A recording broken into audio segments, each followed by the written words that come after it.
I thought it would be fun to do a quick video to show how I make bottleneck slides.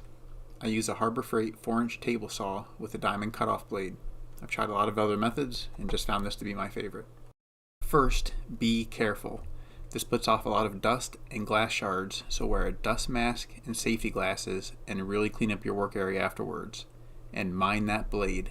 Seriously, be careful. Okay, so only lightly make contact with the blade and always keep the bottle rotating. The label on the neck is usually a pretty good guide to follow, but I like to use masking tape to have a straighter line around the neck. The neck usually snaps off, leaving some uneven pieces jutting out. You can smooth the edge over by lightly rotating against the side of the blade. You can also tilt the blade a bit while you're doing this to round over the edge, but I just like to use sandpaper for that. Here you can see how it looks after being ground down. To sand it, I usually lay a piece of sandpaper on a bench and work the neck against it, pointed straight up to the ceiling. Then I rotate it around at an angle to round off the edge. I start around 60 grit and usually stop around 1000. It's totally up to you as to how far you want to go. To smooth over the inside edge, I cut off strips of sandpaper and wrap them around a rubber eraser, then work it against the inside edge of the slide. I'd actually recommend doing the inside edge first because you'll scuff up the top a bit in the process.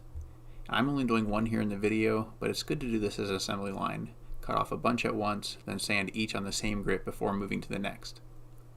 So this is how it looks after just sanding.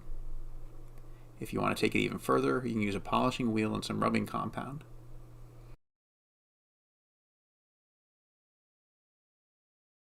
You'll see that the edge is still uneven and there are still little divots from it being cut, but all the edges are rounded over, there are no sharp edges and no cracks.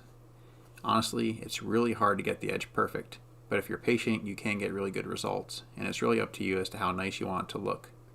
Leaving a little bit of a frosted edge can even look pretty cool. If anytime during the process one cracks or chips, just toss it in the recycle bin. And remember, be careful. Alright, thanks a lot for watching. All that's left is to test it out.